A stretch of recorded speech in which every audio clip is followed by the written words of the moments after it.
আপনার বাবা বলে এক কথা, কোরআন বলে ভিন্ন কথা। কোরআন বাদ না বাবা বাদ? বাবারে বাদ দিয়ে দিবেন? বাবাই বাদ। ইব্রাহিম আলাইহিস সালাম বাদ দেয় নাই তার বাবারে? আজও অগ্নি পূজা করতো, ইব্রাহিম আলাইহিস সালাম তার বাবারে বাদ দেয় নাই? সুতরাং বাবা যদি কোরআনের বিরুদ্ধে যায়, বাবার বিরুদ্ধে যেতে হবে, ঠিক কি না? আপনার নেতা বলে এক কথা, কোরআন বলে ভিন্ন কথা। কোরআন বাদ না নেতা বাদ? যেই নেতা কোরআনের বিরুদ্ধে কথা বলবে সেই নেতা আমরা মানতে চাই না, ঠিক কি না? কোরআন থাকবে যেখানে আমরা থাকবো। আমি আপনাদের সম্মুখে পবিত্র কোরআনুল কারীমের 29 নম্বর পারার 1 নম্বর পৃষ্ঠার 3 নম্বর লাইন সূরা মুলকের 1 নম্বর আয়াত তেলাওয়াত করেছি।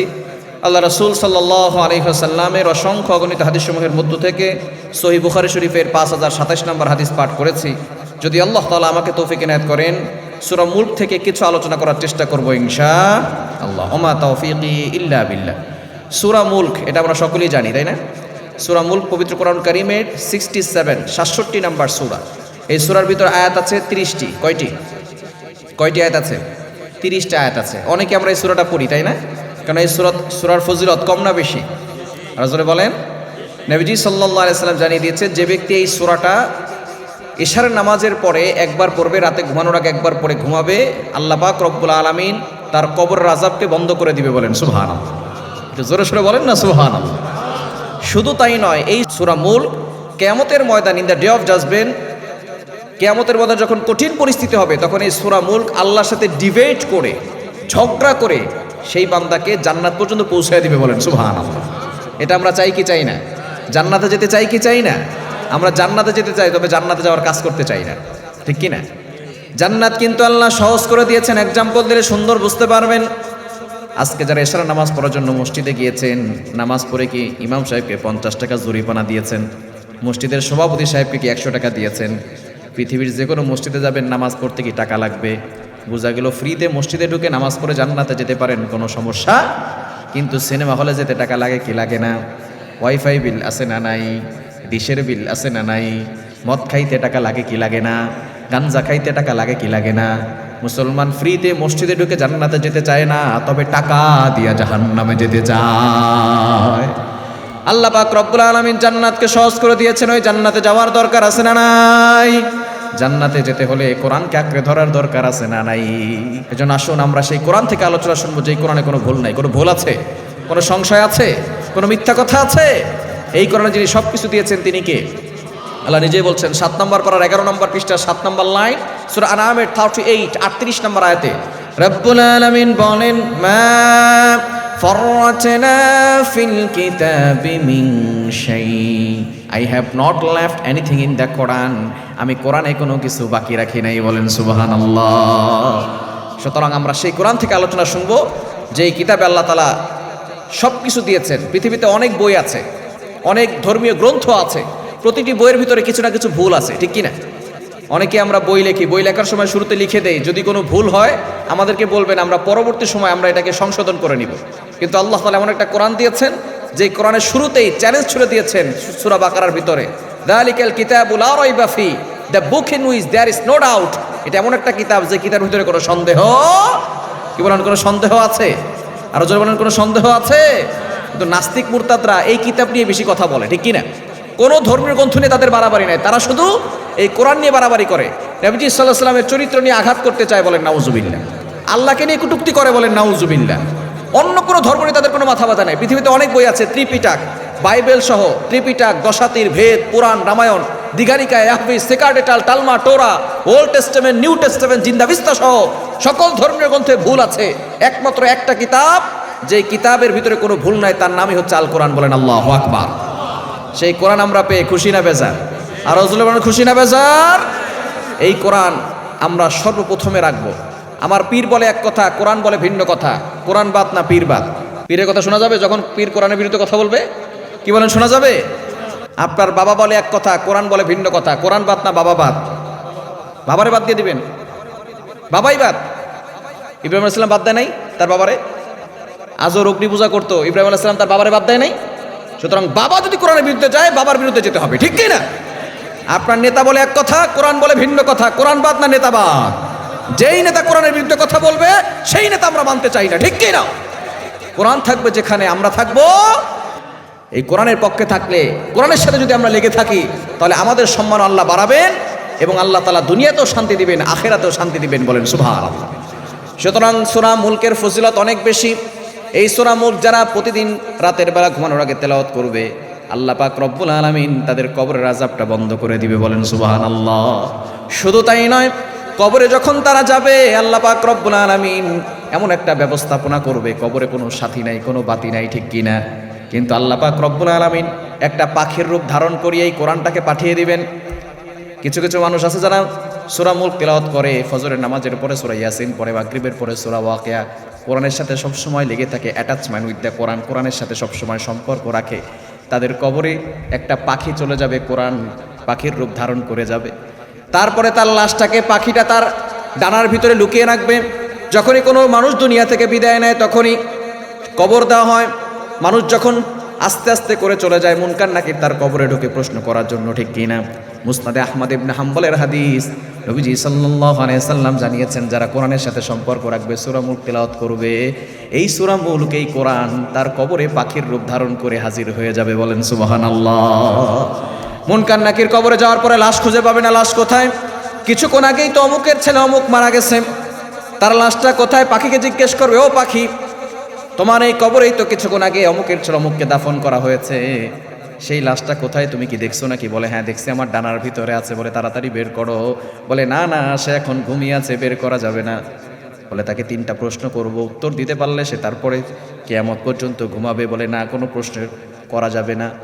সে সব সময় আমাকে রেখেছিল, হাজারো ব্যস্ততার মাঝে সূরা মুলক পড়া সে বন্ধ করে নাই। তার ব্যবসা ছিল, স্ত্রী ছিল, সন্তান ছিল, তারপরও সে সূরা মুলক তেলাওয়াত করেছে। ফজরের নামাজ পড়ার পরে সূরা ইয়াসিন পড়েছে, মাগরিবের পরে সূরা ওয়াকিয়া পড়েছে, কোরআন অনুযায়ী আমল করেছে। আজকে তাকে কোনো প্রশ্ন করা হবে না, মুনকার নাকিরকে প্রশ্ন করতে দেওয়া হবে না। পাখি বলবে, যদি পারো আমার ডানার ভিতর থেকে বের করে নাও। ডানার ভিতরে তন্ন তন্ন করে খুঁজবে, তাদেরকে খুঁজে পাওয়া যাবে না, লাশকে খুঁজে পাওয়া যাবে না। মুনকার নাকির আল্লাহর কাছে চলে যাবে। আল্লাহ পাক রব্বুল আলামিন তখন ওই মুনকার নাকিরকে বলবে, ও ফেরেশতারা, এরা হচ্ছে কোরআনওয়ালা, যারা আমি আল্লাহর কোরআনওয়ালা থাকবে তাদের কোনো প্রশ্ন হবে না, তারা আরামের ঘুম কবরে ঘুমাবে, বলেন আল্লাহু আকবার। এজন্য কোরআনের সাথে সম্পর্ক রাখার দরকার আছে না নাই? আরো জোর আছে না নাই? আপনি যখন কবরে যাবেন অবাক হয়ে যাবেন, আপনার ঘরে কবরে কোনো সাথী থাকবে না, কোনো বাতি থাকবে না, এটাই দুনিয়ার মেসেজ। কিন্তু যখন আপনি কবরে যাবেন, কোরআনের সাথে সম্পর্ক রেখেছেন, একটা পাখি, নুরানি একটা পাখি দেখে আপনি অবাক হয়ে যাবেন। বলবে, তুমি কে? সে বলবে, আমি হচ্ছে তোমার সূরা মুলক। তুমি সূরা মুলক তেলাওয়াত করেছো হাজারো ব্যস্ততার মাঝে, আজকে কবরে তোমার মা নাই, তোমার বাবা নাই, তোমার ভাই নাই, তোমার বোন নাই, তোমার নেতা নাই, যাকে অনুসরণ করতে কেউ নাই। আজকে এই কঠিন বিপদের সময় আমি তোর সূরা মুলক তোমাকে বলি নাই, এই কবরে তোমার সাথে থাকবো, তোমার সঙ্গী হয়ে।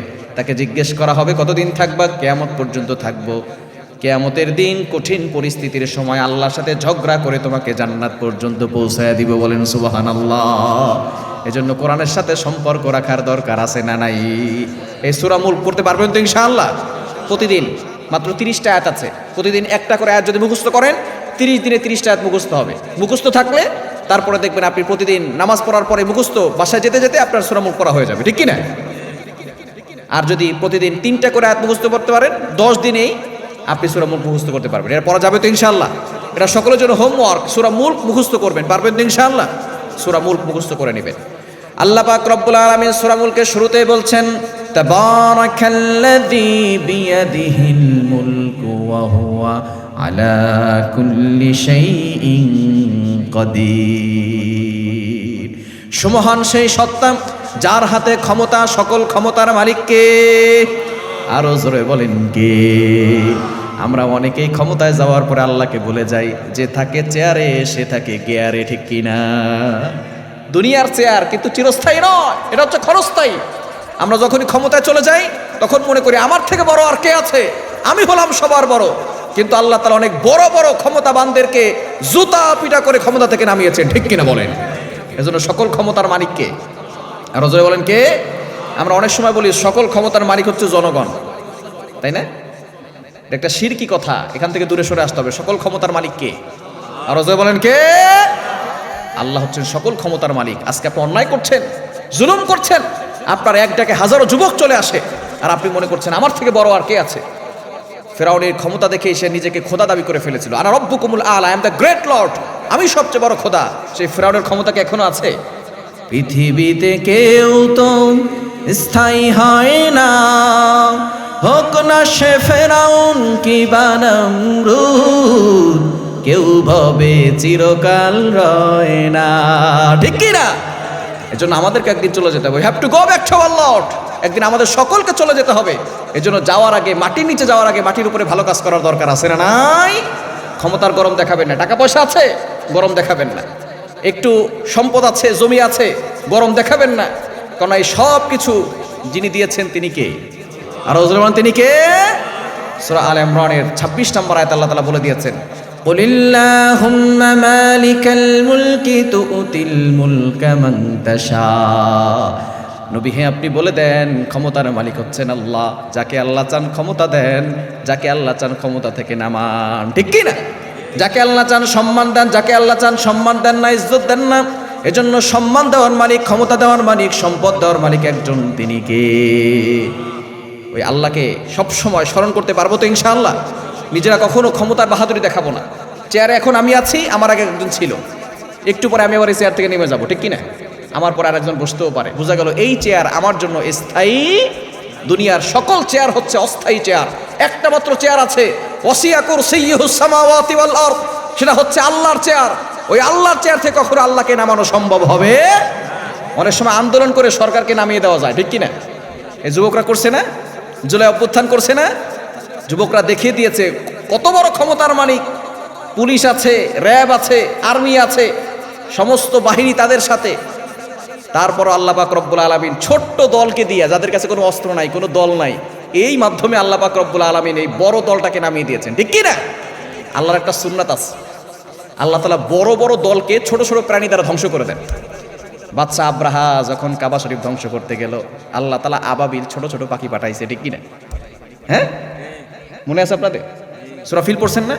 আলাম তারা কাইফা ফাআলা রাব্বুকা বিআসহাবিল ফিল আলাম ইয়াজআল কাইদাহুম ফি তাদলিল।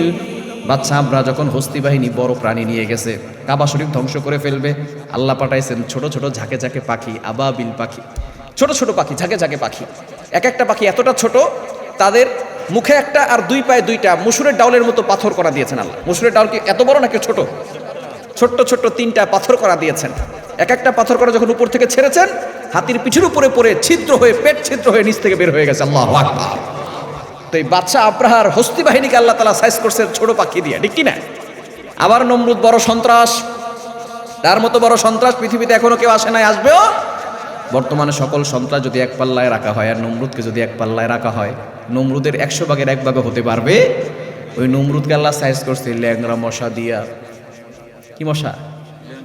বড় সন্ত্রাস সাইজ করছে কি দিয়া? ছোট্ট ল্যাংরা অসুস্থ মশা। এরকম অসুস্থ মশা আল্লাহর কাছে আছে না নাই? তো আপনি কিসের ক্ষমতা দেখান, কিসের অহংকার দেখান? আমি যখন ইন্ডিয়াতে প্রোগ্রামে গিয়েছি, ইন্ডিয়ার ডক্টর, হিন্দু ডক্টর, উনি বলে হুজুর আপনার আলোচনা শুনি, আমার সূরা ফিল থেকে সূরা নাস পুরোটা মুখস্থ।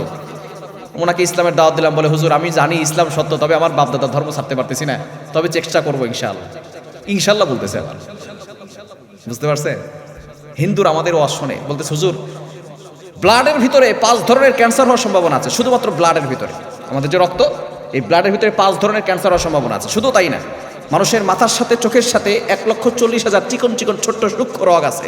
একটা রগ ছিঁড়ে গেলে লোকটা পাগল হয়ে যাবে। তো আপনাকে পাগল বানাইতে আল্লাহর কয় সেকেন্ড সময় লাগবে?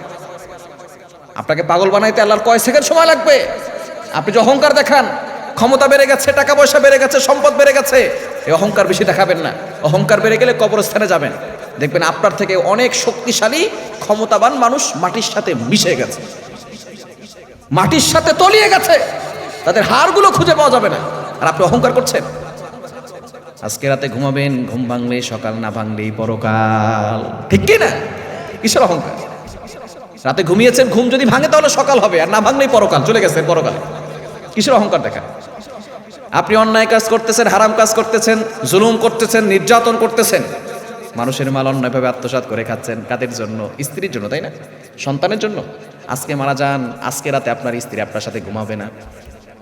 আজকে এখন মারা যান, আপনার স্ত্রী, আপনার মেয়ে যে সবসময় আপনাকে ভালোবাসে, বাবা বাবা করে কোলে আসে, ওই মেয়েটা আপনার কাছে যাবে না, আপনি এখন লাশ হয়ে গেছেন। আপনার ছেলে আপনার কাছে যাবে না, আপনার মা যে সবচেয়ে বেশি ভালোবাসে 10 মাস 10 দিন পেটে ধারণ করছে, ওই মাটাও আপনার কাছে যাবে, আপনাকে ঘরেই উঠাবে না মিয়া, বারান্দায় রাখবে, বারান্দায় উঠানে রাখবে, বারান্দা তো দূরে কথা, উঠানে রাখবে, হয়তো মসজিদের সামনে রেখে দিতে পারে লাশটা, ফজরের পরে জানাজা হবে, এখন এইখানেই থাক, ঘরে নেওয়া যাবে না, লাশ থাকলে মনে হয় শয়তান আসতে পারে, ভূত আসতে পারে। কাদের জন্য করতেছেন চুরি? বাটপারি কাদের জন্য করতেছেন? বদমাইশি কাদের জন্য করতেছেন? চাঁদাবাজি কাদের জন্য করছেন? টেন্ডারবাজি কাদের জন্য করছেন? যুবক ভাইরা অনেক সময় ইলেকশনের সময় আসলে নেতা যেটা বলে 500 টাকার বিনিময়ে সেটাই করে, ঠিক কি না? সামনে আসতেছে ইলেকশন, অনেকে 500 টাকা দিয়ে ইমান বিক্রি করবে, এরকম লোক আছে না নাই? ওরে ভাই, কোরবানির সময় ছাগলের দামটাও 10,000 টাকা হয়, আর আপনি মানে এতটা দুর্বল হয়ে গেছে 500 টাকার বিনিময়ে আপনি ভোট বিক্রি করতেছেন, এত দুর্বল হয়ে গেছে আপনার ইমান, 1000 টাকার বিনিময়ে আপনি ভোট বিক্রি করতেছেন। মসজিদের ইমাম নিয়োগ দেওয়ার জন্য কত কিছু দেখেন, হুজুরের দাড়ি ঠিক আছে কিনা, হুজুরের জুব্বা ঠিক আছে কিনা, হুজুরের বউ পর্দা করে কিনা, হুজুর সুদ খায় কিনা, হুজুর ঘুষ খায় কিনা, হুজুর অন্যায় কাজ করে কিনা, গুনাহ করে কিনা। আপনি মসজিদ ইমাম নিয়োগ দেওয়ার জন্য কত কিছু দেখলেন, যে নেতাকে আপনি এমপি বানাবেন, চেয়ারম্যান বানাবেন, মেম্বার বানাবেন, তাকে সব কিছু দেখে শুনে বানানোর দরকার আছে না নাই? তারা যে কোটি কোটি টাকা বিদেশে পাচার করছে, ভোটটা কারা দিছে? ভোট কে দিছে? আপনার ভোটে যদি কেউ অন্যায় কাজ করে, কিয়ামতের ময়দানে আল্লাহর কাছে আপনাকে জবাবদিহি করতে হবে, ঠিক কি না? এজন্য আমরা বলি, কোরআন থাকবে যেখানে আমরা থাকবো, তাহলে শান্তি দুনিয়াতে আসবে, আর না হলে কোশ্চিন কালেও শান্তি আসবে। তাবারাকাল্লাযী বিয়াদিহিল মুলকু ওয়া হুয়া আলা কুল্লি শাইইন কাদির। সকল ক্ষমতার মালিক হচ্ছেন আল্লাহ, সুমহান সেই সত্তা যার হাতে ক্ষমতা, তার হাতেই সকল ক্ষমতা। আপনার ক্ষমতা থাকতে পারে ক্ষণস্থায়ী সময়ের জন্য, ঠিক কি না? টাকা পয়সা আছে ক্ষণস্থায়ী সময়ের জন্য, এখন টাকা পয়সা আসে, পরে নাও থাকতে পারে। হায়াত এখন আছে, পরে নাও থাকতে পারে। সম্পদ এখন আছে, পরবর্তী সময় নাও থাকতে পারে। এজন্য টাকা পয়সা মূল সফলতার চাবিকাঠি নয়। ক্ষমতার বাহাদুরি বেশি দেখাবেন না, সব সময় চিন্তা করবেন সকল ক্ষমতার মালিক একজন আছেন, তিনি কে? আরো জোরে বলতে হবে, তিনি কে? ক্ষমতা। অনেক জালেম আছে, জুলুম করে। এক জেলে ব্যক্তি মাছ ধরতে গেছে, অনেক কষ্ট করার পরে একটা মাছ ধরছে। ধরার পরে এক জালেম ব্যক্তি বলছে, এই নদীর থেকে মাছ ধরছো, আমার কাছ থেকে পারমিশন নিয়েছো? নদীর থেকে মাছ ধরবে, তার কাছ থেকে পারমিশন নিতে হবে, এরকম কিছু টেন্ডার বাস বাটপার আছে না নাই? এলাকার ভিতরে নাই, তাই না? এলাকায় আছে।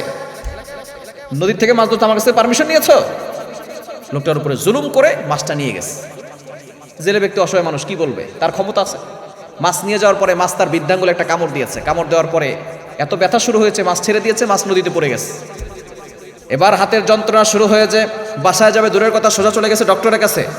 ডক্টর সাহেব দেখেন তো আঙ্গুলে কি হয়েছে। ডক্টর সাহেব মেডিসিন দিয়েছেন, ব্যান্ডেজ করে দিয়েছেন। পরের দিন সকালবেলা আবার হাজির ডাক্তার সাহেব, কি চিকিৎসা দিলেন, ব্যথাই তো কমে না। ব্যান্ডেজ করে দেখে আঙ্গুলের যে কন্ডিশন, আঙ্গুল কাটতে হবে, আর নাহলে ভাইরাস হাতে প্রবেশ করবে। অনেক পরীক্ষা নিরীক্ষা করার পরে দেখলো ভাইরাস যদি হাতে প্রবেশ করে তাহলে কঠিন বিপদ। কি করা যায়? আঙ্গুল কেটে ফেলেন। আঙ্গুল কাটছে, ব্যান্ডেজ করে দিয়েছে, আগামীকাল আবার বিকেলে দেখা করবেন। সকালবেলা আবার হাজির ডাক্তার সাহেব, কি চিকিৎসা দিলেন, ব্যথাই তো কমে না। ডাক্তার সাহেব ব্যান্ডেজ করে দেখেন হাতের যে কন্ডিশন, হাত কাটতে হবে কবজি পর্যন্ত, আর নাহলে ভাইরাস ভিতরে প্রবেশ করবে। এবার হাত কাটলো কবজি পর্যন্ত, ব্যান্ডেজ করে দিয়েছে, আগামীকাল বিকালে দেখা করবেন। সকালবেলা আবার হাজির ডক্টর সাহেব, কি চিকিৎসা দিলেন, ব্যথাই তো কমে না। ডক্টর সাহেব ব্যান্ডেজ খুলে দেখে হাতের যে কন্ডিশন, হাত কাটতে হবে কোনোই পর্যন্ত, আর না হলে ভাইরাস শরীরে প্রবেশ করবে। পরীক্ষা নিরীক্ষা করার পরে হাত কাটলো কোনোই পর্যন্ত, কিন্তু ব্যথা কমে না, ব্যথা আরো বাড়তেছে। ডক্টর সাহেব জিজ্ঞেস করছেন, ভাই সমস্যাটা কোত্থেকে শুরু হয়েছে বলেন। এবার লোকটা বলা বলি শুরু করতেছে, এক জেলে ব্যক্তি কষ্ট করে, অনেক অক্লান্ত পরিশ্রম করে একটা মাছ ধরেছে, হক ছিল তার, জুলুম করে নিয়ে গেছি আমি। ডক্টর সাহেব বলে, সমস্যা এইখানে নয়, সমস্যা ওইখানে। এবার খোঁজা শুরু করেছে, জেলে ব্যক্তি কোথায়, জেলে ব্যক্তি কোথায়। অনেক পরিশ্রম করার পরে জেলে ব্যক্তিকে খুঁজে পাইছে। পাওয়ার পরে বলতেছে, বাবা কি বদদোয়া দিয়েছো বলো। আঙ্গুল কাটলাম, ব্যথা কমে না। কবজি পর্যন্ত কাটলাম, ব্যথা কমে না। কোনোই পর্যন্ত কাটলাম, ব্যথা কমে না। এই ব্যথার যন্ত্রণায় মনে হয় আমি দুনিয়া থেকে বিদায় নিব। কি এমন বদদোয়া দিয়েছো বলো। লোকটা বলতেছে, আমি তেমন কিছু বলিনি। বলে, না কিছু একটা তো বলছো, আর না হলে আমার হাতের এই ব্যথা শুরু হয়েছে, ব্যথা কমে না কেন। এবার লোকটা বলছে, দেখেন আপনি যখন আমার কাছ থেকে মাছটা নিয়ে গিয়েছিলেন, তখন আমি আকাশের দিকে তাকিয়ে আল্লাহকে বলেছিলাম, আল্লাহ সে তার ক্ষমতা দেখাইছে, তুমি তোমার ক্ষমতা দেখাও। আপনি তো অনেক ক্ষমতার মালিক, টাকা পয়সা অনেক আছে, সম্পদ অনেক আছে, কিন্তু আপনাকে মনে রাখতে হবে সকল ক্ষমতার মালিক কে? আরো জোরে বলেন কে? খবরদার কখনো জুলুম করবেন না, অন্যায় করবেন না, অত্যাচার করবেন না। আল্লাহ জুলুম সহ্য করতে পারেন। আল্লাহ নিজের উপর থেকে জুলুম সরিয়ে নিয়েছেন। আল্লাহ নিজেও কখনো কোনো বান্দার উপরে জুলুম করবেন না। আর আপনি আপনার ভাইয়ের হক দেন নাই, বোনের হক দেন নাই, হাজী সাহেব হজ করতে আসছেন। অনেক হাজী সাহেব আছে ভাইয়ের হক না দিয়ে হজ করে আসছে, আছে না নাই? হাজী সাহেব ভাইয়ের হক দেয় না, বোনের হক দেয় না। তার জানা যায় লক্ষ লক্ষ মানুষ যদি উপস্থিত হয়, হাজার হাজার আলেমও যদি উপস্থিত হয়, তার জন্য দোয়া করে। সে মারা যাওয়ার পরে যদি তার বোন তার কবরের পাশে গিয়ে বলে, আল্লাহ তুমি এই বিচার করো, আমার ভাই আমার হক দেয় নাই, কি বলেন, আলেমদের দোয়া কবুল হবে নাকি বোনের বদ দোয়া কবুল হবে? আর আপনি হাজী সাহেব মিয়া হজ করে আসছেন, হাতে তসবি নিয়ে ঘুরেন, আর বোনের হক দেন নাই, ভাইয়ের হক দেন নাই, প্রতিবেশীর হক বাইরে খান, কোদাল দিয়ে জমিন কাটতে কাটতে আর একজনের জমিন টান দিয়ে বলে এই জমিন আমার। আছে না নাই? এলাকায় নাই? আছে? জমিন আপনার আপনার করেন, জমিন আপনি কি কাঁপাইতে পারবেন? জমিন কাঁপাতে পারবেন? এজন্য আল্লাহ মাঝে মধ্যে ভূমিকম্প দিয়ে জমিন কাঁপায়। আল্লাহ বুঝাইতে চায়, বান্দা জমিন তোমার তোমার করো, তুমি তো জমিন কাঁপাইতে পারো না, আমি আল্লাহ জমিন কাঁপাই। এজন্য জমিন কার? আরো জমিন কার?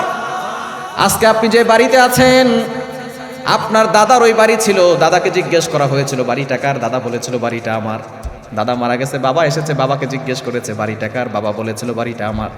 বাবা মারা গেছে, আপনি এখন বাড়ির মালিক আপনাকে জিজ্ঞেস করে বাড়িটা কার? আপনি বলেন বাড়িটা আমার।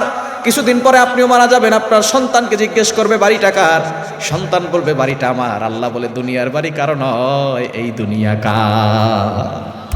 কিসের অহংকার করেন? কিসের অহংকার আপনার? এজন্য সকল ক্ষমতার মালিক একজন, তিনি কে? সকল অহংকার দূরে সরে দিয়ে, সকল হারাম কাজকে দূরে সরে দিয়ে, ক্ষমতার বাহাদুরি না দেখিয়ে, অহংকার না দেখিয়ে আমাদেরকে মনে করতে হবে একজন ক্ষমতার মালিক, তিনি হচ্ছেন আল্লাহ। ওই আল্লাহর ভয় অন্তরে ফিট করার দরকার আছে না নাই? রাব্বুল আলামিন বলেন, তাবারাকাল্লাযী বিয়াদিহিল মুলকু ওয়া হুয়া আলা কুল্লি শাইইন কাদির। তিনি সর্ববিষয়ে সর্বশক্তিমান, ঠিক কি না? আল্লাযী খালাকাল মাউতা ওয়াল হায়াতা লিয়াবলুয়াকুম আইয়ুকুম আহসানু আমালা। আল্লাহ পাক রব্বুল আলামিন বলেন, তিনি মৃত এরপরে জীবিত। আল্লাহ তাআলা, আমরা মনে করি আমরা আগে জীবিত তারপরে মৃত, তাই না? কিন্তু আল্লাহ তাআলা আগে মৃতের কথা বলেছেন। আল্লাযী খালাকাল মাউত, তিনি আগে মৃত্যুকে সৃষ্টি করেছেন, এরপরে জীবিত সৃষ্টি করেছেন। অর্থাৎ আমরা আগে মৃত্যু ছিলাম, ঠিক কি না? একসময় আমাদের জান ছিল না, এখন আল্লাহ পাক রব্বুল আলামিন আমাদেরকে জীবিত করেছেন। একটা সময় আবারও সে আল্লাহর কাছে ফেরত চলে যেতে হবে, ঠিক কি না? এজন্য কবরের কথা স্মরণ করেন। হযরত আবু বকর সিদ্দিক রাদিয়াল্লাহু তাআলা আনহু যখনই কবরের কথা স্মরণ করতেন, কান্না করতে করতে দাড়িটা ভিজে যেত, দাড়ি মোবারক ভিজে যেত, জুব্বা ভিজে যেত। ওমর রাদিয়াল্লাহু তাআলা আনহু কান্না করতে করতে চোখের পানি ঝরাতেন। উসমান রাদিয়াল্লাহু তাআলা আনহু কবরের কথা স্মরণ করলেই কান্না করতেন। আবু বকর সিদ্দিক রাদিয়াল্লাহু তাআলা আনহুকে একবার জিজ্ঞেস করা হলো, ইয়া আমিরুল মুমিনিন খলিফাতুল মুসলিমিন, আপনি তো জাহান্নামের অনেক আয়াত পড়েন, তখন তো আপনি কান্না করেন না, কবরের কাছে আসলে কেন কান্না করেন? আবু বকর সিদ্দিক রাদিয়াল্লাহু তাআলা আনহু ডাক দিয়ে বলেন, এই কবর হচ্ছে আখিরাতের প্রথম ঘাঁটি। কবরে যারা ছাড় পাবে তারা প্রত্যেকটা জায়গায় ছাড় পাবে, আর কবরে যারা বাধা হয়ে যাবে তাদের প্রত্যেকটা সেক্টরে সেক্টরে তাদের কঠিন পরিস্থিতি হবে। এই জন্য কবরের জন্য আমি কাঁদি, যাতে করে আল্লাহ কবরের আযাব বন্ধ করে দেন। ওমর রাদিয়াল্লাহু তাআলা আনহু অর্ধ পৃথিবীর শাসনকর্তার কথা বলছি, যাকে নবীজি সাল্লাল্লাহু আলাইহি ওয়াসাল্লাম জান্নাতের গ্যারান্টি দিয়েছিলেন। তিনি যেদিন শহীদ হবেন, ফজরের নামাজ পড়ার জন্য মসজিদে গিয়েছেন, আবু লুকলু নামে এক বেদুইন ইহুদি, সে পিছনে লুকিয়েছিল, খঞ্জর দ্বারা তার উপর আঘাত করা হয়েছে। ওমর রাদিয়াল্লাহু তাআলার শরীরে কয়েকটা আঘাত করার ফলে সেখানে ছিদ্র হয়ে গিয়েছে। ওমর রাদিয়াল্লাহু তাআলা বেহুশ হয়ে পড়ে গেলেন। আর একজন সাহাবী পিছন থেকে সামনে গেলেন এবং সেই আবু লুকলুকে ধরল। ধরার পরে সে নিজেই নিজেকে শেষ করে দিল। সে জানছে যে আমিরুল মুমিনিনকে দুনিয়া থেকে বিদায় করেছে, আমার আর বাঁচার কোনো অধিকার নাই। সে নিজে নিজে মারা গেছে, আত্মহত্যা করেছে। ওমর রাদিয়াল্লাহু তাআলা আনহুকে মসজিদ থেকে বের করে বারান্দায় রাখা হয়েছে। অর্ধ পৃথিবীর শাসনকর্তার কথা বলছি। তখন তো মসজিদে কোনো টাইলস ছিল না, কার্পেটও ছিল না, মসজিদগুলো ছিল শূন্য, আর মুসল্লিগুলো ছিল খুব পাকা, ঠিক কি না? আর আমাদের এখন মসজিদগুলা পাকা কিন্তু মুসল্লি সব ফাঁকা, তাই না? ফজরের নামাজে এক কাতারও হয় না, হয়? কি বলেন, হয়? আপনাদের এলাকায় মনে হয়, তাই না? দুই কাতার হয়, মাশাআল্লাহ মাশাআল্লাহ। আল্লাহ সবাইকে কবুল করেন, সকলে বলেন আমিন। আরেকজনকে নিয়ে আসবেন, পারবেন না ইনশাআল্লাহ? নিজে নামাজ পড়বেন, আরেকজনকে নিয়ে আসবেন, পারা যাবে তো ইনশাআল্লাহ? কেন নিয়ে আসবেন জানেন? যখন আপনি কাউকে নিয়ে যাবেন, একবার নবীজি সাল্লাল্লাহু আলাইহি সাল্লাম নামাজ শেষ করার পরে ঘুরে দাঁড়ালেন, সাহাবে কেরামের দিকে তাক করে বলেন যে এমন কি কেউ আছো যার নামাজ কবুল হয়েছে? আর কার নামাজ কবুল হয়েছে, কারটা কবুল, এটা কি কেউ জানে? একজন দাঁড়ায় গেছে, ইয়া রাসূলুল্লাহ আমার নামাজ কবুল হয়েছে কি হয় নাই তা জানি না, তবে কবুল নামাজের সওয়াব পাইছি। বলে কিভাবে? বলে ইয়া রাসূলুল্লাহ আপনি বলেছেন যদি কেউ একজনকে মসজিদে নিয়ে আসে নামাজ পড়াতে, ওই ব্যক্তি নামাজ পড়লে আমার নামাজ কবুল হোক আর না হোক তার কবুল নামাজের সওয়াব আমি পেয়ে গেছি। সুবহানাল্লাহ কইবেন না? জোরে সোরে বলেন না সুবহানাল্লাহ। যখনই আপনি বাইরে থেকে মসজিদে আসবেন তখনই দেখবেন কাউকে নিয়ে যাওয়া যায় কিনা। আমার নামাজ কবুল হতেও পারে নাও হতে পারে, তার নামাজও কবুল হতেও পারে নাও হতে পারে, কিন্তু তার কবুল নামাজের সব আল্লাহ আমাকে দিয়ে দিবেন। তাহলে যখনই মসজিদে যাব ভালো করে বলবো। আবার দেখলেন যে একজনের পিটাইলেন ধরে মসজিদে চল তাড়াতাড়ি, এভাবে বলা যাবে না। আপনি দাওয়াত দিবেন খুব নরম ভাষায়। নবী সাল্লাল্লাহু আলাইহি ওয়াসাল্লাম নরম ভাষায় দাওয়াত দিতেন, ঠিক কি না? নবী সাল্লাল্লাহু আলাইহি ওয়াসাল্লাম এরকম নরম ছিলেন দেখেই কাফেররা তার প্রতি আরো বেশি আকৃষ্ট হয়েছে এবং কাফেররা তার ব্যবহার দেখেই মুসলমান হয়ে গেছে। সুবহানাল্লাহ। এই জন্য সুন্দর করে বুঝিয়ে তারপরে নামাজে নিয়ে আসবো, পারবো তো ইনশাআল্লাহ? ওমর রাদিয়াল্লাহু তাআলা আনহুকে খঞ্জন মারা হলো। ওমর রাদিয়াল্লাহু তাআলা আনহু মসজিদে নববীর বারান্দায়, সেখানে কোনো কার্পেট নাই, কোনো টাইলস নাই, জমিনের উপরে শোয়া। ওমর রাদিয়াল্লাহু তাআলা আনহুর হুঁশ ফিরল, সাথে সাথে বলল আমি যে নামাজ শুরু করেছিলাম সেই নামাজ কি পড়েছো? বলে হ্যাঁ ইয়া আমিরুল মুমিনিন, আমরা সেই নামাজ শেষ করেছি। ওমর রাদিয়াল্লাহু তাআলা আনহু এই কথা বলে আবার বেহুশ হয়ে গেলেন। ওমর রাদিয়াল্লাহু তাআলা আনহুকে আবারও হুঁশ ফিরানো হলো। মদিনার ডক্টররা চলে আসলো, চিকিৎসকরা চলে আসলো। চিকিৎসকরা তাকে দুধ খাওয়াতে লাগলো, যেহেতু রক্ত বের হয়ে গেছে দুধ খেতে হবে। যখনই দুধ খাওয়ালো, গলার ভিতরে ছিদ্র ছিল, পেটে ছিদ্র ছিল, সব দুধ সেখান থেকে বের হয়ে গেছে। চিকিৎসকরা বুঝতে পারছেন ওমর মনে হয় আর বাঁচবে না। ওমর রাদিয়াল্লাহু তাআলা আনহু দুনিয়া থেকে বিদায় নেবেন, তিনি নিজেও বুঝতে পারছেন। এবার ওমর রাদিয়াল্লাহু তাআলা আনহু মসজিদে নববীর বারান্দায় চেহারাটাকে জমিনের সাথে এভাবে ঘষতেছেন আর বলতেছেন ওয়াইলুল লাকা ইয়া ওমর, ওয়াইলুল লাকা ইয়া ওমর, ওমর তুমি ধ্বংস হও, এখন তো তোমাকে আল্লাহর কাছে চলে যেতে হবে। কোনো কারণে যদি আল্লাহ তোমাকে জিজ্ঞেস করে ওমর এই কাজটা কেন করেছো, আল্লাহর কাছে কি জবাব দিবা? মৃত্যুর আগে ওমর কান্না করে কবরের ভয়ে, আল্লাহর প্রশ্নের ভয়ে। আর আমি আপনি মৃত্যু নিয়ে কোনো চিন্তা করি না, ঠিক কি না? ওমর রাদিয়াল্লাহু তাআলা তো জান্নাতের গ্যারান্টি পেয়েছেন। আমাকে আপনাকে কে জান্নাতের গ্যারান্টি দিয়েছে? আল্লাহ তাআলা প্রতিনিয়ত আপনাকে মেসেজ দিচ্ছেন। সূর্য ওঠে আবার ডুবে যায়, তোমাকেও ডুবে যেতে হবে। গাছের পাতা ধরে আবার ঝরে যায়, তোমাকেও ঝরে যেতে হবে। তোমার সামনে তোমার বাবা মারা গেছে, তোমাকেও চলে যেতে হবে।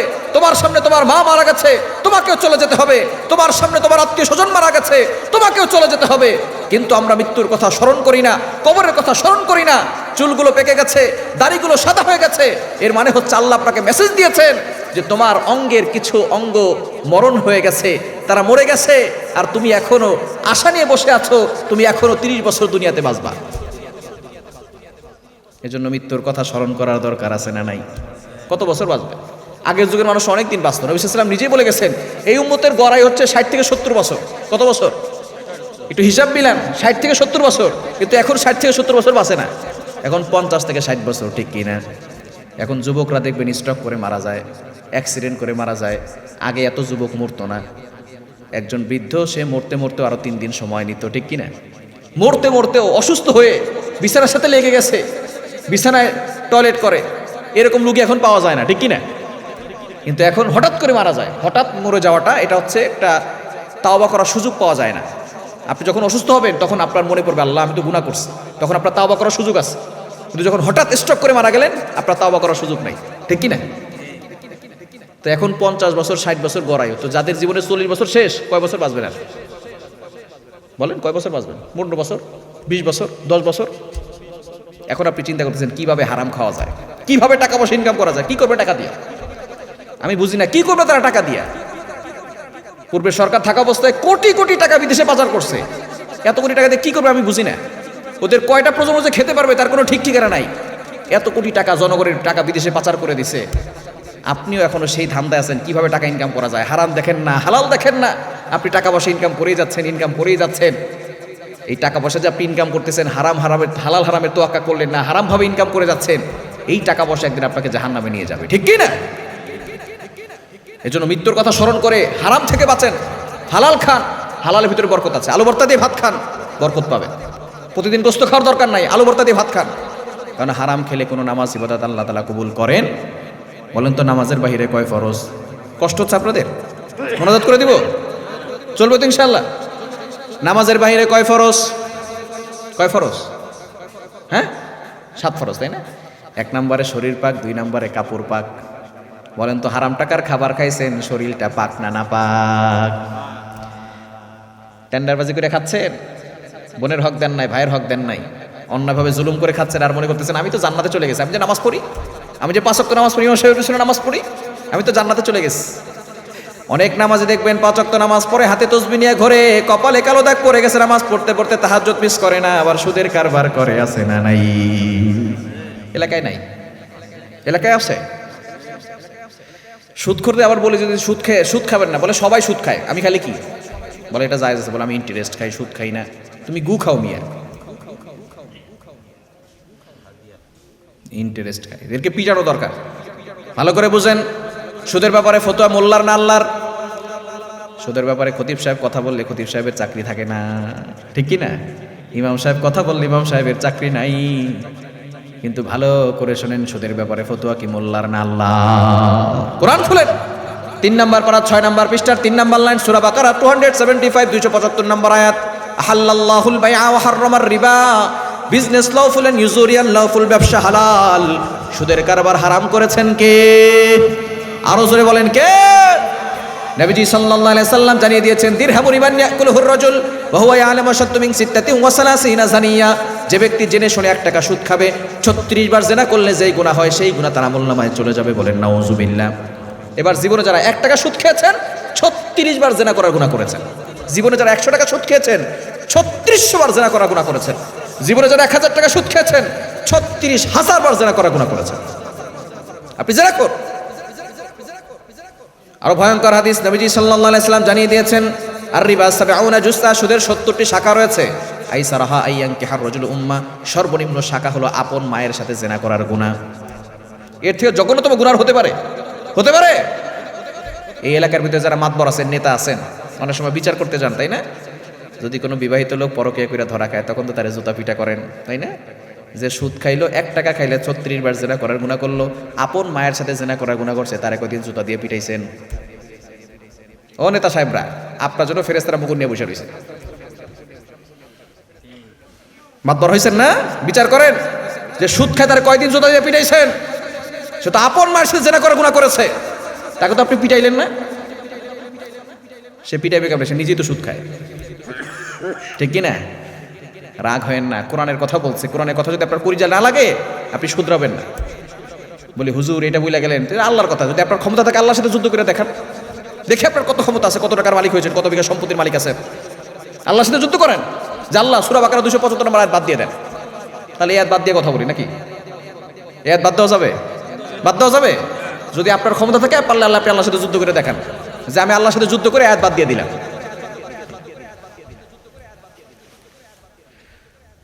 সুদ ছাড়তে হবে, হারাম ছাড়তে হবে। আমাদের সমাজে কিছু প্রস্টিটিউট নারী আছে, যে সমস্ত নারীরা নিজের দেহকে বিক্রি করে খায়, এরকম কিছু নারী আছে না নাই?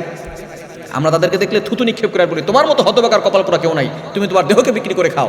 এই নারী স্বভাবের কারণে খায় না, অভাবের কারণে খায়। যে সুদ খায় স্বভাবের কারণে খায়। 1 টাকা খেলে 36 বার জিনা করার গুনাহ করে, আপন মায়ের সাথে জিনা করার গুনাহ করে। সুতরাং বেশ্যার মুখে যদি থুতু দেওয়া হয়, যে ব্যক্তি সুদ খায় তার মুখে জুতা পিটা করা দরকার। আপনি তো আশরাফুল মাখলুকাত, আপনাকে সুদ খেতে হবে কেন? আপনাকে ঘুষ খেতে হবে কেন? আমরা সারাদিনে হাফ কেজি চাউলের ভাতও খাইতে পারি না, ঠিক কিনা? পারেন? প্রতিদিন 1 কেজি চাউলের ভাত খেয়ে কে খাইতে পারেন? দেখি হাত তোলেন তো। কেউ আছেন 1 কেজি চাউলের ভাত খাবেন? হাফ কেজি চাউলের ভাতে আমরা খাইতে পারি না সারাদিন। সাগরে বিশাল বড় বড় তিমি মাছ আছে, একটা মাছ কয়েক টন খাবার খায় এক বেলায়। এরকম যে কয়শো কোটি মাছ আছে আল্লাহ ভালো জানে, ঠিক কিনা? এক বেলা কয়েক টন খাবার খায় একটা তিমি মাছ। এরকম যে কত কোটি কয়শো কোটি মাছ আছে আল্লাহ ভালো জানে, আল্লাহু আলাম। ওই তিমি মাছ জীবনে সুদ খায় নাই, কি জীবনে ঘুষ খায় নাই। আপনি তো আশরাফুল মাখলুকাত, নামাজ পড়েন, আল্লাহর ইবাদত করে, আপনাকে সুদ খেতে হবে কেন? রিজিক যদি আল্লাহ তিমি মাছকে দিতে পারেন, আমাকে আপনাকে দিতে পারেন না? এজন্য সুদ ছাড়তে পারবো তো ইনশাআল্লাহ। অনেক মা বোনরা আছে চাউলের টাকা বিক্রি করে, ডিমের টাকা বিক্রি করে সুদে লাগাই আছে না নাই? খবরদার, সুদ ছাড়তে হবে, হারাম ছাড়তে হবে। হারাম খেলে আপনার নামাজ রোজা, ইবাদত কোনো কিছু আল্লাহ কবুল করবে। এই মৃত্যুর কথা স্মরণ করলে হলেও আমরা না হালাল খাবো এবং হারাম থেকে দূরে সরে আসবো। পারবো তো ইনশাআল্লাহ? পারা যাবে তো ইনশাআল্লাহ? আল্লাহ বলছেন আল্লাযী খালাকাল মাউতা ওয়াল হায়াতা লিয়াবলুয়াকুম আইয়ুকুম আহসানু আমালা। আমরা মৃত ছিলাম, জীবিত হয়েছে, আবারও মৃত, দুনিয়া থেকে বিদায় নিতে হবে, চলে যেতে হবে। আমাদেরকে তাহলে দুনিয়াতে কেন পাঠানো হলো? লিয়াবলুয়াকুম, পরীক্ষা করার জন্য। আইয়ুকুম আহসানু আমালা, আমাদের কর্ম উত্তম হয় নাকি খারাপ হয় এটা আল্লাহ দেখবেন, ঠিক কি না? পরীক্ষা হবে। আপনি যে মুমিন, আপনার পরীক্ষা হবে। আল্লাহ পাক রব্বুল আলামিন বিভিন্ন ভাবে পরীক্ষা করবেন। আল্লাহ নিজে বলছেন 2 নম্বর পারা 2 নম্বর পৃষ্ঠার 12, 13, 14 নম্বর লাইন, সূরা বাকারার 155 নম্বর আয়াত। রব্বুল আলামিন বলেন, ওয়ালা নাবলুওয়ান্নাকুম বিশাইইম মিনাল খাউফি ওয়াল জু' ওয়া নাকসিম মিনাল আমওয়ালি ওয়াল আনফুসি ওয়াথ থামারাত ওয়া বাশশিরিস সাবিরিন। আল্লাহ তাআলা বিভিন্নভাবে পরীক্ষা করবেন। 1 নম্বরে ওয়ালা নাবলুওয়ান্নাকুম বিশাইইম মিনাল খাউফ, ভয় দিয়ে পরীক্ষা করবেন।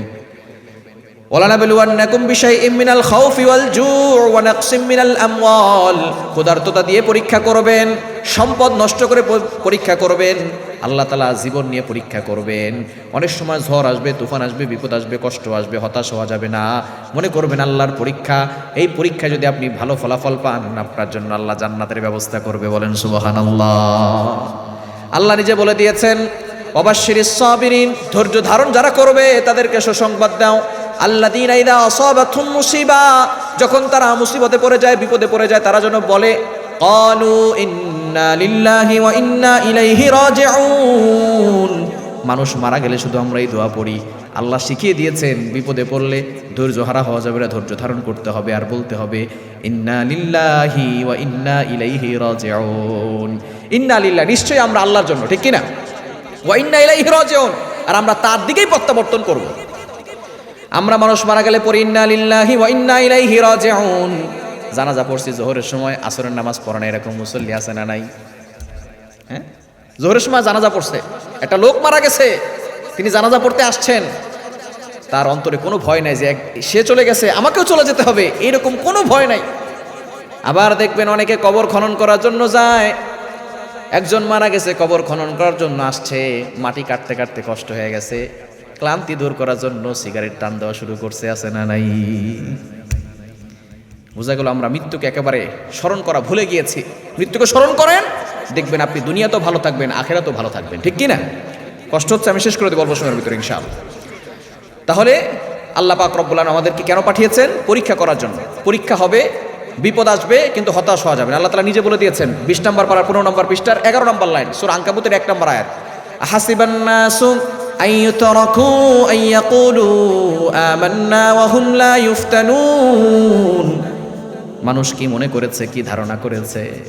তারা বলবে ইয়াকুলু আমান্না, উই বিলিভ ইন আল্লাহ, আমরা ঈমান এনেছি, এই কথা বললেই কি তাদেরকে ছেড়ে দেওয়া হবে? নো নো, ওয়া হুম লা ইফতানুন, অবশ্যই তাদেরকে পরীক্ষা করা হবে, পরীক্ষা আসবে, বিপদ আসবে, হতাশ হওয়া যাবে।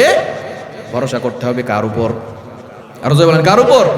Never lose hope, never give up. মুমিন কখনো আশা হারায় না। আর অনেকে বলে হুজুর আমি তো নামাজ পড়ি, আমি তো হালাল খাই, আমার উপর বিপদ আসে কেন? এরকম বলে কি বলে না? হুজুর আমি তো ভালো কাজ করি, আমি তো কোনো অন্যায় কাজ করি না, অনেকে সুদ খায়, ঘুষ খায়, তাদের কোনো বিপদ নাই, আমি ভালো কাজ করি, আমার এত বিপদ কেন? আমি এত অসুস্থ হই কেন? মনে রাখবেন আল্লাহ যাকে ভালোবাসে বেশি তার উপরে বিপদও বেশি, ঠিক কি না? ইব্রাহিম আলাইহিস সালামকে আল্লাহ ভালোবাসতেন বেশি, তার উপরে পরীক্ষাও বেশি। নবীজি সাল্লাল্লাহু আলাইহি সাল্লাম কি পরীক্ষা কম দিয়েছেন? পরীক্ষা কম দিয়েছেন? মক্কায় কত নির্যাতন সহ্য করতে হয়েছে, ঠিক কি না? তবে মনে রাখবেন ইন্নামাল উসরি ইসরা, 30 নম্বর পারা 16 নম্বর পৃষ্ঠার 14 নম্বর লাইন, সূরা শারহের 6 নম্বর আয়াত। ইন্নামাল উসরি ইসরা, there is happiness after suffering, কষ্টের পরে স্বস্তি রয়েছে।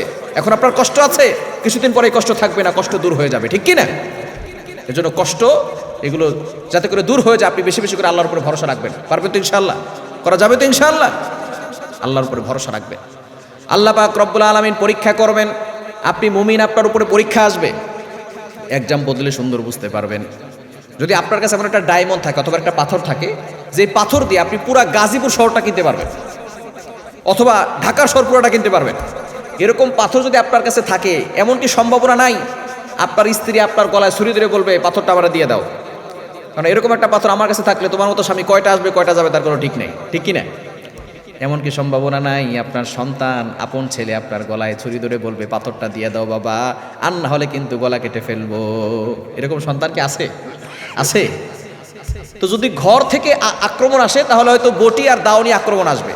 যদি বাহিরে থেকে আক্রমণ আসে, যদি কেউ জানতে পারে আপনার কাছে এমন একটা ডায়মন্ড আছে অথবা পাথর আছে যেটা দিয়ে ঢাকা শহর পুরোটা কিনা যাবে, তাহলে তার আর দাও আর খুন্তি আর বডি নিয়ে আক্রমণ করবে না, তারা আক্রমণ করবে রাইফেল নিয়ে, বন্দুক নিয়ে, মিসাইল নিয়ে, ঠিক কিনা? আর আপনিও বলবেন চোখ একটা গেলে যাক, হাত একটা গেলে যাক, পা একটা গেলে যাক, এই ডায়মন্ড আর পাথর দেওয়া যাবে? তো একটা পাথর থাকলে যদি এত বড় বিপদ আপনার উপরে আসতে পারে, আপনার কাছে দামি একটা বস্তু আছে, তার নাম হচ্ছে ঈমান। এই ঈমান নিয়ে কবরে গেলে এই একটা দুনিয়া নয়, এরকম 10 দুনিয়া সমান জান্নাত আপনার আমল নামে আল্লাহ দিবেন। এরকম একটা দামি বস্তু ঈমান আপনার ভিতরে আছে, আর আপনার উপরে বিপদ আসবে না, এটা হতে পারে না। বুঝতে পারছেন? তার মানে বিপদ আসবে, হতাশ হওয়া যাবে না। ভরসা করবো কার উপর? আল্লাহ পাক রব্বুল আলামিন পরীক্ষা করবেন, আইয়ুকুম আহসানু আমালা, তোমাদের ভিতরে কে উত্তম আমল করে। আল্লাহ তাআলা বেশি আমল করতে বলেন নাই, উত্তম আমল করতে বলেছেন। উত্তম আমল করার দরকার আছে না নাই? আপনি 100 রাকাত নামাজ পড়লেন, সূরা কেরাত ঠিক নাই, ওই নামাজের থেকে 2 রাকাত নামাজ সুন্দর করে পড়েন, এটাই আল্লাহর কাছে বেশি গুরুত্ব, ঠিক কিনা? ইখলাসের সাথে আমল করেন, লোক দেখানোর জন্য কোনো আমল না। কাকে খুশি করার জন্য আমল করতে হবে? আর রাসূল বলেন কাকে? আল্লাহকে খুশি করার জন্য আমল করতে হবে। পারবো তো ইনশাআল্লাহ? নামাজ পড়বেন, আলহামদুলিল্লাহ শুনেছি আপনারা ফজর নামাজ পড়েন, তার মানে আপনারা সব নামাজই পড়েন, নামাজ আরও পড়তে হবে। পারবো তো ইনশাআল্লাহ? কিন্তু আবার অনেকে আছে ফজর পড়লে জোহর পড়ে না, জোহর পড়লে আসর পড়ে না, ঠিক কিনা? নামাজ পড়তে হবে। আবার অনেক মুরব্বী আছে, দাড়িগুলো পেকে গিয়েছে, চুলগুলো সাদা হয়ে গিয়েছে, এখনো তারা নামাজ পড়তে পারে না। বলে হুজুর বাপ মা শিখায় নাই। বাপ মা তো আপনাকে অনেক কিছু শিখায় নাই, নামাজ পড়া আপনি শিখেন নাই কেন? আপনি তো অনেক কিছুই বাপ মা শিখায় নাই, নিজে নিজে শিখছেন। কিভাবে সংসার করতে হয়, সন্তানকে কোন স্কুলে ভর্তি করলে বড় ডক্টর হবে, কোন কলেজে ভর্তি করলে ভালো ইঞ্জিনিয়ার হবে, এটা আপনি ভালো করে জানেন। কিন্তু আপনি কোরআন শিখেন নাই, নামাজ পড়েন নাই, আল্লাহর কাঠ করে আপনাকে জবাবদিহি করতে হবে, ঠিক কিনা? আপনি যখন ভালো আমল করতে চাবেন তখন আপনাকে জানতে হবে। এই জন্য পবিত্র কোরআন কারীমের সর্বপ্রথম আয়াত হচ্ছে ইকরা বিসমি রাব্বিকাল্লাযী খালাক, you read in the name of your lord, পড়ো তোমার প্রভুর নামে যিনি তোমাকে সৃষ্টি করেছেন। এজন্য আগে পড়ার দরকার আছে না নাই? আর ওজন আছে না নাই? কোরআন পড়তে হবে, কোরআন পড়বেন, এই কোরআন আপনাকে জান্নাত পর্যন্ত পৌঁছে দেবে। পারবো তো ইনশাআল্লাহ? কোরআন পড়তে পারবো তো ইনশাআল্লাহ? নামাজ পড়া শিখবেন, হুজুরের কাছে আসবেন, হুজুর আমাকে একটু নামাজ পড়া শিখান, হুজুর আমাকে কোরআন পড়া শিখান, আমি কোরআন পড়তে পারি না। কিন্তু হুজুর অনেকে হুজুরের কাছে কোরআন পড়তে আসে, হাদিয়া দেয় না, বলে হুজুর কোরআন শরীফ পড়ায় কি টাকা নেওয়া যায় আছে নাকি? ইংরেজি পড়ায় 2000 টাকা দেন, তাতে কোনো সমস্যা নাই। গণিত পড়ায় 3000 টাকা দেন, তাতে কোনো সমস্যা নাই। শুধু কোরআন শরীফ পড়াইতে আসলে হুজুর টাকা নেওয়া তো জায়েজ নাই। ইংরেজি পড়ায় টাকা নেওয়া জায়েজ আছে? কে আপনাকে ফতোয়া দিছে? গণিত পড়ায় টাকা নেওয়া জায়েজ আছে? কে আপনাকে ফতোয়া দিয়েছে? ফতোয়া শুধু হুজুরদের বেলায় নাকি? আপনার সন্তান মসজিদে আছে পড়ার জন্য, হুজুর পড়াইতে পড়াইতে কোরআন খতম করে ফেলছে, এরপরে কোরআন খতম করানোর পরে 200 টাকা দিয়ে বলে হুজুর কোরআন শরীফ পড়াতে টাকা নেওয়া জায়েজ নাই, এমনি আপনাকে 200 টাকা হাদিয়া দিলাম, এটা দিয়ে চা খায়েন। আমরা কতটা অবহেলা করতেছি হুজুরদেরকে। হুজুরের বেতন 300 টাকা, প্রতি মাসে অনেকে 50 টাকা দেয়, এরকম লোক আছে না? 50 টাকা 100 টাকা, তাও 12 মাস ধরে বাকি। ডিশের বিল 300 টাকা দিতে পারে, তাতে কোনো সমস্যা নাই। ওয়াইফাই বিল 500 টাকা দিতে পারে, তাতে কোনো সমস্যা নাই। সমস্যা শুধু হুজুরের বেলায়। আবার যদি হুজুরকে দিয়ে একটু দোয়া করে, বলে টাকা দিব কেন, হুজুরে মাসে মাসে দেই না। খবরদার, হুজুরদেরকে বেশি বেশি করে দিবেন। মাঝে মধ্যে হুজুরের কাছে যাবেন, বলবেন হুজুর এটা আপনার হাদিয়া, 500 টাকা ধরায় দিবেন। একটা জামা, একটা জুব্বার কাপড় গিফট করবেন, আপনার হুজুরকে স্টাইলিশ করে রাখবেন। হুজুর যদি ভালো জামা পরে, আপনার ছেলেরা বলবে হুজুর, বাবারে বলবে বাবা আমাদের মসজিদের ইমাম সাহেবের মতো আমি হইতে চাই, ঠিক কি না? যে বেতন দেন ওইটা হুজুরের সংসারই চলে না। বেশি করে বেতন দিবেন, হাদিয়া বাড়ায় দিবেন। এমপির যতটুকু দাম হওয়া দরকার তার থেকে বেশি দাম একজন ইমাম সাহেবের হওয়া দরকার, ঠিক কি না? আমরা ইমামদেরকে গোলামতি একার বানায় ফেলছি, গোলাম বানায় ফেলছি। হুজুর এটা করলেন না কেন, এটা করলেন না কেন? অনেকে দেখবেন মসজিদে ঢুকে দেখে ময়লা আছে নাকি, হুজুর ময়লাটা একটু পরিষ্কার করে দেন তো, আপনি কিসের নেতা হয়েছেন? ফাজলামি করার না। মসজিদ সকলের ঘর, সকলের এখানে গোলাম, এখানে কারো মাতবরি চলবে না। এই মসজিদ কার ঘর? আর জন কার ঘর? ইব্রাহিম আলাইহিস সালাম যদি নিজে ঘর পরিষ্কার করতে পারেন, আপনি কে? ইব্রাহিম আলাইহিস সালাম যদি নিজে ঘর পরিষ্কার করতে পারেন, আপনি কে? আপনি পরিষ্কার করেন নাই কেন? ময়লা দেখছেন আপনি যে পরিষ্কার করবেন। মসজিদ সকলে এখানে গোলাম, এখানে কোনো মুতাল্লি নাই, কোনো মাতবার নাই, সকলে গোলাম, ঠিক কি না? হুজুর দেখো, হুজুর এখানে ময়লা কেন? আমার মসজিদে পুরা সাইজ করে দিছে। হুজুরদের উপরে কথা বলবেন, আপনি ইমামের পেছনে নামাজ পড়বেন, ইমাম আপনাকে জান্নাত পর্যন্ত নিয়ে যাইতেছে। যেখানে ইমাম সাহেবদেরকে আল্লাহ নিজে সম্মান দিয়েছেন, রাসূল সাল্লাল্লাহু আলাইহি ওয়াসাল্লাম যেই জায়গায় বসে যেই জায়গায় দাঁড়িয়ে নামাজ পড়াতেন, সেই জায়গায় দাঁড়িয়ে ইমাম সাহেবরা নামাজ পড়ায়, আর আপনি ইমাম সাহেবকে কোনো পাত্তাই দেন না। মাঝে মধ্যে হুজুরের কাছে আসবেন, হুজুর এটা আপনার হাদিয়া। নবীজি সাল্লাল্লাহু আলাইহি ওয়াসাল্লাম যখন মক্কা থেকে হিজরত করে মদিনায় গেলেন, আনাস রাদিয়াল্লাহু তাআলা আনহুর মা, তার কাছে কোনো টাকা পয়সা নাই, কেউ আসছে তসবিহ হাদিয়া নিয়ে, কেউ আসছে চাদর হাদিয়া নিয়ে, কেউ আসছে খেজুর হাদিয়া নিয়ে, অনেকে অনেক কিছু হাদিয়া নিয়ে আসছে। আনাস রাদিয়াল্লাহু তাআলা আনহুর মা এসে বলতেছেন, ইয়া রাসূলুল্লাহ, ইয়া হাবিবাল্লাহ, আপনাকে দেওয়ার মতো আমার কাছে কিছুই নাই, আমি আমার আনাস 10 বছরের আনাসকে আপনার কাছে হাদিয়া দিয়ে দিলাম। আমার আনাস আপনার জন্য খেদমত করবে, আপনার মেসওয়াকটা এনে দিবে, আমার আনাস আপনার জন্য হাদিয়া। নবীজি সাল্লাল্লাহু আলাইহি সাল্লাম বলেছেন, তাহাদ্দু তাহাব্বু, হাদিয়া দাও মহব্বত বাড়বে। আপনি হুজুরদেরকে হাদিয়া দেন না, কিভাবে হুজুরদেরকে বাস দেওয়া যায় সেই চিন্তা নিয়ে বসে থাকেন। চায়ের স্টলে বসে বসে বলে, ইমাম সাহেবের রুকু ভালো না, উনি ফেরেশতা, ওনার রুকু অনেক ভালো। ইমাম সাহেবের কিরাত ঠিক হয় না, উনি ফেরেশতা, ওনার সব কিছু ভালো। আপনি যে গীবত করতেছেন, অনেকে মসজিদে ঢুকে গীবত করে, আছে না নাই? হাতে একটা তসবিহ নিয়ে চায়ের স্টলে বসে বলবে, না মুয়াজ্জিন সাহেব হবে না এটা দিয়ে, নাই আছে। মনে করবেন যারা ইমামদের পিছনে লাগছে, ওর কপাল পুড়ে গেছে, কপাল শেষ হয়ে গেছে ওইটার। নবীদের সাথে যারাই অন্যায় করেছে, জুলুম করেছে, তারা শেষ হয়ে গেছে। ইন্নাল উলামা ওয়ারাসাতুল আমবিয়া, উলামা কেরাম হচ্ছে নবীর ওয়ারিস। এই আলেমদের সাথে যারা বেয়াদবি করবে, মনে করবেন ওর কপাল পুড়ে গেছে, ঠিক কি না? যদি আপনার চুলকানি থাকে আলেমদের জন্য, আলেমদের প্রতি, তাহলে আপনার শরীরে মলম লাগান। আলেমদের উপরে ক্ষিপ্ত হইয়া কেউ কিন্তু দুনিয়ায় ভালো থাকতে পারে নাই, ঠিক কি না? দেখছেন না, আলেমদেরকে যারা গ্রেফতার করছিল, আলেমদেরকে হক কথা বলতে দেয় না, কোরআনের মাহফিল করতে দেয় না, ঠিক কি না? তাদের ক্ষমতা আছে, ক্ষমতা আছে। এজন্য খবরদার, আলেমদেরকে ভালোবাসবেন, মহব্বত করবেন। যদি হুজুর কাছে আসবেন, হুজুর টাকা পয়সা যা লাগে নেন, আমাকে কোরআন পড়া শিখান। আপনি ইংরেজি পড়াইছেন, 2000 টাকা দিয়েছেন, এখানে সব হতেও পারে, নাও হতে পারে, দুনিয়ার জন্য পড়ালে কোনো সব নাই। কিন্তু কোরআন পড়ায় যদি আপনি 1000 টাকা দেন, প্রতিটি টাকার বিনিময়ে আপনি দানের সব পেয়ে যাবেন, বলেন সুবহানাল্লাহ। আর এখানে আপনি টাকা দিতে চান না, কিপটামি করেন মিয়া। ইংলিশ মিডিয়ামে পড়াচ্ছেন সন্তানকে, সন্তান যদি আপনার কবরের পাশে গিয়ে বলে এ বি সি ডি, কবর আযাব বন্ধ হয়ে যাবে, তাই না? যদি বলে সরেয়া সরেয়া, বন্ধ হবে।